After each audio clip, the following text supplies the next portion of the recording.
Bonjour, vous allez voir ou revoir Tender Mercies, Tendre Bonheur en français, un film réalisé par Bruce Beresford en 1983. Alors Bruce Beresford est un cinéaste australien, il fait partie de toute cette génération de cinéastes australiens qui ont profité de la Housepotation, de ce grand renouveau du cinéma australien dans les années 70. Souvenez-vous de l'édition Make My Day de Road Games au tout début de la collection, il y a maintenant un petit bout de temps. Bruce Beresford appartient à cette catégorie, à cette génération de cinéastes. Il a notamment réalisé en 78 un film absolument passionnant qui s'appelle Money Movers, raconte l'histoire pas d'un braqueur de banque, mais d'un homme qui doit véhiculer comme ça des fonds privés. Je n'en dis pas plus, vous pouvez le trouver, c'est un film assez passionnant qui date de 78, et donc là on est encore en Australie, et au début des années 80, il va donc faire ses débuts hollywoodiens comme beaucoup, et c'est avec ce film-là, Tendre Bonheur, qu'il va réaliser son premier film pour Hollywood. Alors Tendre Bonheur, c'est un film qui pourrait presque être un film indépendant américain. On est au début des années 80, le film a plutôt un petit budget, et quand vous allez le voir, aussi bien du point de vue du budget évidemment, mais même du point de vue de son récit, de l'esthétique, on est à la frontière constante, on pourrait presque dire, du film de studio et du film indépendant américain. Le film tient entièrement, pas intégralement, mais en grande partie sur les épaules évidemment de l'acteur Robert Duvall, que vous voyez derrière moi, et qui interprète un chanteur de country retiré, on pourrait dire, des affaires, qui est dans un très très sale état, vous allez voir la séquence d'ouverture, et qui tente peu à peu de remonter la pente, et il va rencontrer une femme, son enfant, et puis éventuellement d'anciens amis, et peu à peu on va voir la reconstruction de cet homme, une reconstruction à la fois mentale, existentielle, et même de vie tout simplement, puisqu'il faut qu'il sorte de l'état calamiteux dans lequel vous allez le trouver au tout début du film. Alors évidemment, c'est un ancien chanteur de country, Max Slade, qui, on le comprend, a été une petite vedette, non pas une star, mais une petite vedette à l'époque sur la scène de la country music, et notamment à Nashville. Depuis, il a raccroché les gants, et on pourrait presque dire que le film, à ce moment-là, a deux types de possibilités. Il pourra emprunter deux voies différentes. Soit la voie du récit à rédemption, comme l'ont montré énormément de films mettant en scène comme ça un chanteur de country ou une ancienne vedette qui tente tout simplement de se refaire une place et de retrouver le sommet de sa carrière, en l'occurrence là pour lui la musique, la guitare et la scène. Et l'autre voie, qui est plutôt celle que choisit Beresford, et à mon avis c'est un des intérêts du film, c'est de ne pas emprunter cette voie du biopic un peu classique, mais d'aller plutôt vers la description d'une espèce d'Americana un peu oubliée,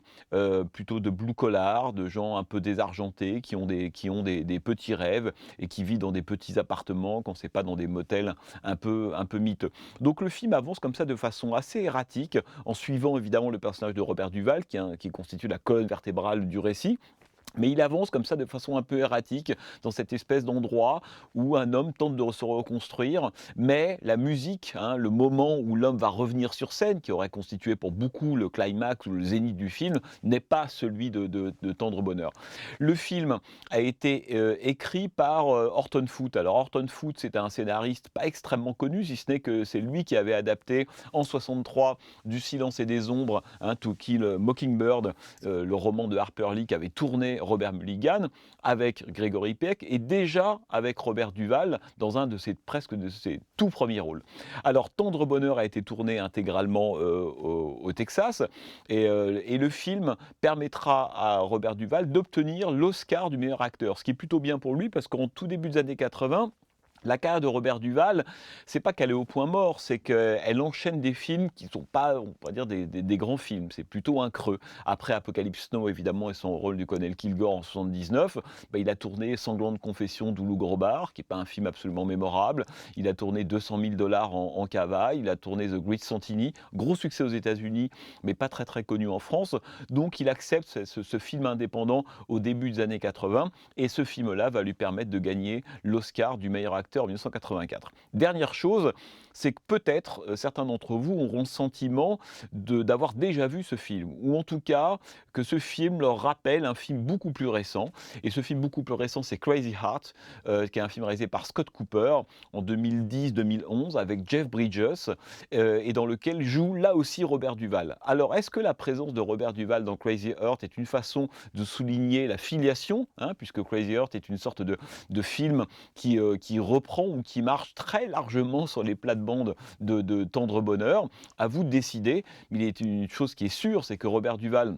reprend ce rôle donc à peu près une trentaine d'années plus tard, comme s'il nous disait un lien entre ces 2 films-là. Et puis Robert Duvall, et on pourra en terminer avec ça, est quelqu'un qui a toujours beaucoup aimé la country, c'est un chanteur de country. Moi, il se trouve que j'ai eu la chance d'aller le voir il y a une dizaine d'années dans son ranch en Virginie, dans lequel il avait comme ça beaucoup de guitares, il venait d'enregistrer un album, il passait souvent à la télévision américaine jouer des standards de la country music. Donc l'autre passion, un peu secrète de Robert Duvall, à part évidemment le cinéma, c'est la musique et vous allez le voir, c'est lui, qui joue et c'est lui qui chante vraiment dans Tendre Bonheur et d'une certaine manière, c'est pas du tout une greffe ou un rôle de composition puisque Robert Duvall lui-même est un grand amateur de musique country, c'est aussi un chanteur de country. Voilà, donc très bonne projection.